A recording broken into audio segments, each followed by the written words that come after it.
Salut les amis, c'est Renaud, investir-rénover.fr. Aujourd'hui, je vous emmène faire un petit tour dans un appartement que j'exploite en location courte durée, donc sur Lyon. Pourquoi? Parce que c'est un appartement qui est issu d'une division et je sais que beaucoup d'entre vous me posent régulièrement des questions pour savoir un petit peu comment on fait une division d'un point de vue technique, comment on passe les tuyaux, etc. Donc aujourd'hui, je vais vous parler du problème des évacuations. Donc je profite de cette visite pour vous montrer déjà un petit peu l'appartement. Donc là on est dans la pièce principale, voilà, qui sert de couchage. Vous voyez, c'est une pièce qui doit faire, on va dire, à peu près une quinzaine de mètres carrés, avec petit coin kitchenette. Voilà, petit coin, donc espace avec un lit. Voilà, on va aller faire un petit tour dans le reste de l'appartement. Donc ici, vous voyez, on a la salle de bain. Je vous les avais peut-être déjà montré d'ailleurs sur une ancienne vidéo. C'est possible qu'on soit déjà allé faire un tour dans cet appartement. Ici, on a donc le coin toilette. Et ici, on se trouve dans le sas d'entrée. Voilà. Alors pourquoi je vous emmène là? Donc comme je vous expliquais, c'est pour vous parler d'évacuation. Pourquoi? Parce que cet appartement, il est issu d'une division. C'est un plateau que j'ai acheté donc il y a 2 ou 3 ans, je ne sais plus, que j'ai divisé donc en 3, un grand appartement que j'ai divisé en 3. Et donc pour réaliser cette division, j'ai dû régler notamment les problèmes des évacuations et des compteurs électriques. Donc à savoir que moi j'ai voulu faire une vraie division, ce qu'on appelle une division officielle, ce qui fait qu'aujourd'hui j'ai 3 appartements complètement séparés, indépendants, que je peux revendre à part, que je peux louer, on va dire, de manière séparée. Et pour faire tout ça, il fallait donc faire les travaux dans les règles et pas faire du bricolage, puisque si vous faites entre guillemets du bricolage, des tuyaux qui passent d'un appartement à l'autre, des cloisons non isolantes, etc., vous n'allez pas pouvoir revendre, même si vous faites une division officielle, vous risquez d'avoir des problèmes pour revendre votre appartement. Il y a quand même quelques règles, on va dire, à respecter donc, pour créer des lots séparés. Donc une des règles importantes, c'est au niveau des évacuations. Donc dans cet appartement, on avait à l'époque un toilette avec un coin salle de bain qui se trouvait donc derrière, puisque donc là on est dans le premier. Il y a un autre appartement qui se trouve juste derrière ici. Et donc à la base, que je me rappelle, il y avait le coin salle de bain qui se trouvait donc par là-bas. Donc vers l'entrée, d'ailleurs, attendez, on va aller faire un petit tour, comme ça je vais vous montrer.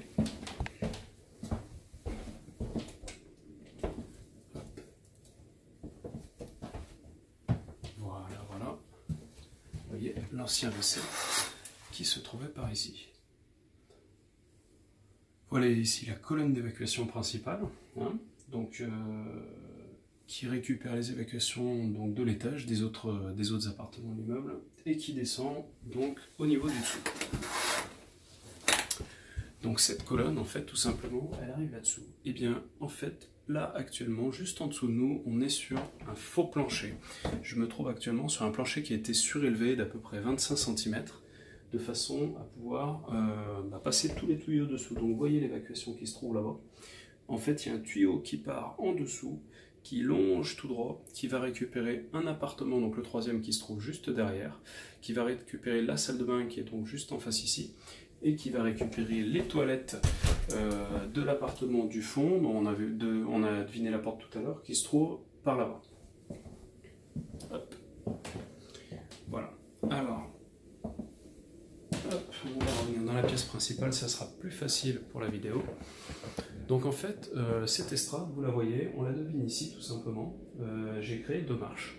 Et pour éviter d'avoir juste un gros coffrage qui va passer au niveau du sol, qui peut être pas joli, qui pourrait faire une marche, on va dire, pas pratique, on a pris parti de surélever quasiment la moitié de l'appartement. Vous voyez, on a toute la partie du couloir qui est surélevée, on a le toilette au fond qui est surélevé également, et la salle de bain qui est surélevée. Ce qui fait que toute cette partie est plus haute. On a juste 3 marches qui permettent de descendre dans la pièce à vivre, et ça c'est assez sympa parce que ça donne tout simplement un effet de volume. Quand on rentre dans cette pièce, on a pour le coup l'impression que c'est cette pièce qui est plus haute. Alors notamment c'est aussi dû au fait que la pièce a une grande hauteur sous plafond qu'on a exploité, donc on a laissé un petit peu de hauteur, ce qui fait que l'on doit être à peu près à 2 mètres, je pense 90, quelque chose comme ça sous plafond. Et ça renforce cet effet, le fait d'avoir cette marche en fait à l'entrée. Et on ne se rend pas du tout compte en fait que c'est une estrade. On a juste l'impression qu'il y a deux niveaux différents. Et donc là-dessous, eh ben, donc c'est une armature simplement posée sur l'embord en bois avec un plancher en aggloméré qu'on a recouvert d'un parquet tout simplement. Et là-dessous, on a tous nos tuyaux qui passent, donc nos tuyaux électriques, nos tuyaux d'eau, etc. Et ça va nous permettre d'aller alimenter les différents appartements sans rentrer directement dans les appartements. Donc là, on va récupérer les douches au ras du sol, donc ça nous permet d'avoir, notamment ici, vous voyez, hop, je ne sais pas si vous voyez bien, une douche qui se trouve vraiment au ras du sol, donc on n'a pas de marche pour rentrer dans la douche, donc ça c'est assez sympa. On va amener les alimentations directement là derrière. Donc vous voyez la cuisine qui est un peu plus basse, elle a été posée là de manière très stratégique. Pourquoi? Parce que on récupère les évacuations directement derrière dans l'angle sous la salle de bain. Donc on récupère tout ça ici. Et de cette manière, en fait, tous les tuyaux passent de manière complètement encastrée, mais à l'intérieur de l'appartement. On a juste en fait une canalisation principale, donc qui court le long de la cloison là-bas-dessous, et qui va alimenter l'appartement du fond et cet appartement. Ça, c'est complètement transparent, donc c'était une servitude qui a été créée quand on a divisé les appartements, de façon à déclarer qu'il y avait un tuyau qui passait donc dans cet appartement qui alimentait l'appartement de derrière, pour qu'il n'y ait pas de souci en cas de revente. Si un jour la personne qui se trouve ici fait des travaux et tombe sur le tuyau, on sait qu'il y a une servitude, c'est noté. Et par contre, ça se prolonge de l'autre côté et ça vient récupérer le toilette de l'autre côté. Et dans l'autre appartement, que je ne peux pas vous montrer parce qu'il est actuellement occupé, dans l'autre appartement, on a fait exactement de la même manière. On a le coin nuit et la salle de bain qui sont surélevés de la même manière. Et on va descendre une petite marche de cette façon-là, en fait, qui fait à peu près, je disais 25 cm, ça doit faire donc deux marches de 12,5, qui sont finalement relativement confortables à monter, ça ne pose pas de soucis particuliers. Et ça crée un volume plus important dans la pièce à vivre. Et en renforçant tout ça, donc en faisant, vous voyez notamment un petit faux plafond dans la partie commune, pareil, ça va nous permettre de passer tout ce qui est câble électrique de manière, on va dire, invisible, et en même temps, ça crée des volumes. Ces coffrages, par exemple, là, on a un coffrage qu'on a créé pour la VMC, puisqu'on a fait un piquage sur la façade pour sortir les VMC. Tout ça, en fait, ça crée des volumes, en fait, ça crée des niveaux, des volumes différents, et ça va donner un aspect vraiment sympa, en fait, un truc un petit peu unique, en fait, à l'appartement. Ça sort de l'appartement tout droit, tout carré qu'on voit habituellement. Dans cet appartement, on a mis du coup un compteur électrique par appartement, ça c'est obligatoire pour créer une vraie division. Donc ce compteur, on va aller le voir. Hop. Vous voyez qu'il se trouve ici. On a recréé une gaine technique avec tableau électrique. Tac. Donc sur la gaine technique et avec le compteur, on a ça dans chaque appartement. Pourquoi? Tout simplement parce que les appartements doivent être complètement indépendants pour pouvoir diviser. Et comme je le dis souvent, même si vous faites une simple division en espace de vie, je vous recommande, si vous le pouvez, de faire comme si c'était une vraie division, parce que si un jour vous décidiez de vouloir le faire, ou si un jour vous pouvez, même si aujourd'hui c'est interdit, si demain la copropriété change d'avis, etc., qu'on vous l'autorise, vous avez vraiment beaucoup à y gagner de pouvoir faire une division officielle. Donc quand vous faites ce genre de choses, ça peut être judicieux de prévoir comme si vous faisiez une vraie division officielle. Voilà.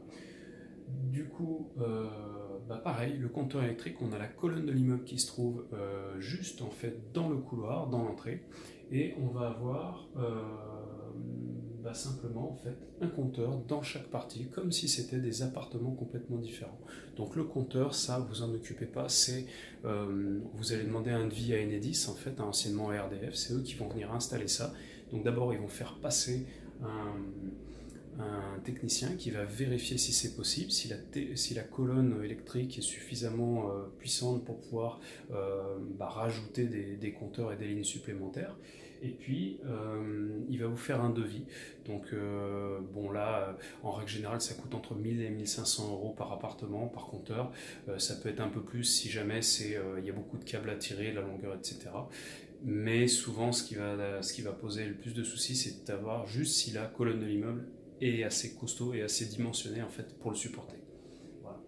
Donc on a vu les évacuations, les compteurs pour une division. Je vous emmènerai bientôt sur un chantier d'une vraie division pour vous montrer un autre chantier justement. sur lequel j'ai un collègue là, qui est en train de faire un petit peu le même type d'opération et qui sera un petit peu moins avancé. Peut-être qu'on pourra voir un petit peu les réseaux, etc. Mais c'était déjà pour vous donner un ordre d'idée. Beaucoup de monde me demande un petit peu comment on fait pour passer électricité, plomberie, tout ça. Donc moi je vous conseille de passer tout ça de manière le plus encastrée possible, le plus cachée possible. Et quand vous passez surtout des tuyaux, donc vous pouvez, même si l'évacuation principale est à l'autre bout de l'appartement, vous pouvez les emmener assez loin pour peu que vous respectiez tout simplement la règle des 1 cm par mètre minimum de pente. Ça c'est une règle voilà, hein, obligatoire donc pour que la pente fonctionne correctement, que l'évacuation fonctionne correctement. Et pour ça, donc, on va créer des petites estrades. Et ce qui est intéressant après, c'est d'aller jouer avec ces estrades. Ça, vous pouvez en parler avec votre architecte d'intérieur, par exemple, ou alors, même si vous le faites vous-même, de jouer avec ces estrades pour créer des volumes. Pas seulement un coffrage juste dans un couloir pour passer les tuyaux, mais créer carrément des volumes dans les appartements, de façon à ce qu'elles deviennent complètement invisibles. Autre petit avantage d'ailleurs de ces estrades, c'est que ça va nous permettre d'avoir une isolation supplémentaire, que ce soit thermique et phonique, puisque du coup on va pouvoir on va avoir un vide technique en dessous, hein, qu'on va pouvoir éventuellement isoler avec de la laine minérale ou autre, et puis on va rajouter donc une épaisseur de bois, de parquet, tout ça qui va permettre donc de mieux isoler phoniquement et thermiquement. Donc il y a beaucoup d'avantages à faire ça, on peut passer toute l'électricité en dessous, donc c'est une très bonne solution pour déplacer, on va dire, une évacuation dans un appartement. C'est pas forcément, on fera pas forcément ça que pour une division, on peut faire ça même pour une résidence principale, même pour un appartement simple que vous rénovez entièrement. Vous avez un ancien toilette qui se trouve par exemple dans un angle de l'appartement, vous voulez l'emmener au centre de l'appartement, vous pouvez imaginer avec ce type d'estrade en fait tout simplement. Voilà, amenez vos évacuations un petit peu plus loin, vous partez de votre point zéro, je vous ferai un petit croquis à l'occasion, vous partez du point zéro le plus bas, vous prenez au minimum 1 cm par mètre et vous emmenez votre tuyau, donc toujours en gros diamètre pour les toilettes,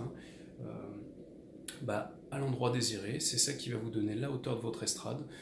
Je vous déconseille de passer au-dessus de 25-30 cm parce qu'après, ou alors après, il faut vraiment qu'il y ait plusieurs marches et ça devient compliqué parce qu'après, ça pose des problèmes de hauteur, il faut aussi avoir la place. Maintenant, si ça reste dans un couloir, une salle de bain, on peut se permettre d'avoir des plafonds à 2,30 m, 2,40 m, c'est pas bien gênant.